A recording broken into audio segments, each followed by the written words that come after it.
Welcome my dear students. তো আজকে আমরা অনুশীলনী 4.1 অ্যাড করব। 4.1টা মূলত হচ্ছে আমাদের গুণের, তাই না? তো আজকে আমরা কি শিখবো? আজকে হচ্ছে পৃষ্ঠা নাম্বার 54, কাজ হচ্ছে একের গণন, ওটা সলিউশন করব। তো আমরা দেখো প্রথমে হচ্ছে কি অঙ্কটা তুলে নিছি, তাই না?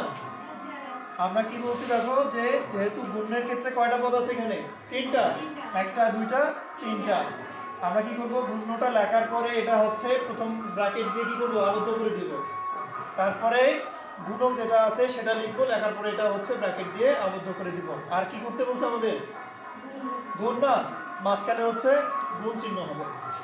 তো আমরা হচ্ছে প্রথমের দিকে বলছিলাম যে এখানে পদ আছে কয়টা? তাহলে গুণ হবে কয়টা দিয়ে? একটা দিয়ে না? এই যে পদটা আছে আমাদের, এইটা কি সবার সাথেই গুণ হবে না? সবার সাথেই তো গুণ হবে। তো প্রথমে যেটা আমাদের করতে হবে দেখো, যে এই যে চিহ্নের কাজ করতে হবে না?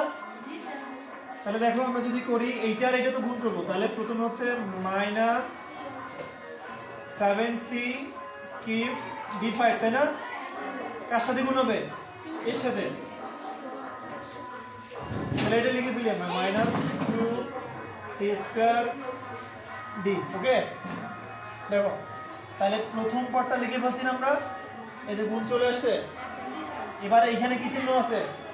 প্লাস, যেটা আছে সেটা দিয়ে আমরা, এই যে প্লাস। এবার এটা লিখে ফেলি, তাহলে 3d³c তার সাথে গুণ হবে কি? এটা এই যে গুণ, এই টোটালটা -7c³d5। তাহলে আমাদের দ্বিতীয় পদ শেষ। এবার বাকি থাকতেছে কি? এইটা। তাহলে আমরা প্লাসেই দিই, প্লাসেই দিব। হ্যাঁ, প্লাস দেওয়ার পরে যে -5c² তার সাথে গুণ হবে কি? এইটা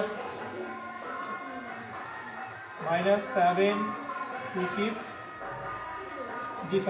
বুঝলেন নাই? এখানে পদ কয়টা আছে? এই তিনটা পদের সাথে এটা গুণ হবে না? তাহলে আমরা কি করছি, প্রত্যেকটা পদের সাথে এটা আলাদা আলাদাভাবে গুণ করে নিছি। তাহলে প্রথমে কি আছে দেখেন তো, এই যে এইটা আছে না, এই লিখছি আমরা, তার সাথে গুণ হবে কি? এইটা না লিখছি। তারপরে প্লাস চিহ্ন দিব, প্লাস দিব। এবার দেওয়ার পরে কি এই পদটা গুণ করতে হবে না? তাহলে এইটা লিখছি আমরা, তার সাথে গুণ হবে কি? এইটা লিখছি। তাহলে বাকি আছে কি? এই পদটা না? এই যে আমরা প্লাস অলওয়েজ দিব, বাইরে কি দিব? প্লাস। আর ভিতরে যে চিহ্ন আছে সেটাই লিখছি। তো তার সাথে গুণ হবে কোনটা? এইটা লিখছি। ব্র্যাকেটটা দিতেই হবে যেহেতু মাইনাস আছে না। বুঝে গেছে? তাহলে এবার কাজ কি আমাদের? এইটার এটা গুণ করা। তাহলে প্রথমে কোনটা? মাইনাসে মাইনাসে কি হয়? প্লাস। সাতের সাথে কি গুণ করবো? 7 দুগুণা 14। তারপরে কি আছে দেখো তো, সি। এখানে কয়টা?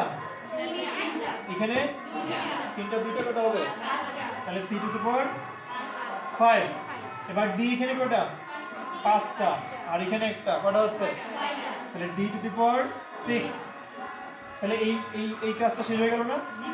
তাহলে বাকি থাকলো কি এবার? এইটা। তাহলে এবার কি করতে হবে? চিহ্নের গুণ। এর সামনে কি আছে? প্লাস। আর এর সামনে প্লাসে মাইনাসে, প্লাসে মাইনাসে এই যে মাইনাস চলে আসছে। তারপর কি করতে হবে? এই 3 আর 7 গুণ করতে হবে না? 3 × 7 = 21।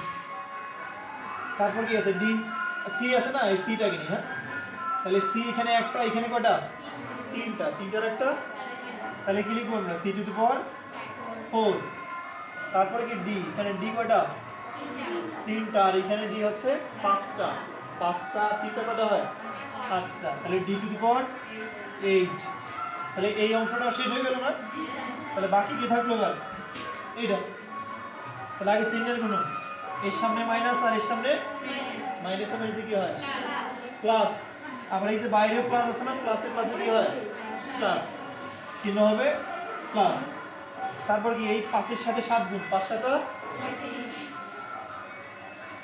35। তারপর কি আছে দেখো তো, এখানে সি একটা, আর এখানে হচ্ছে তিনটা, তিনটার একটা কটা হয়? তাহলে কি হবে? c⁴। এখানে ডি কয়টা? দুইটা। আর এখানে হচ্ছে 5টা, 5টা দুইটা কটা হয়? 5টা। তাহলে d⁵। এইটা হচ্ছে আমাদের। কি বোঝা গেছে?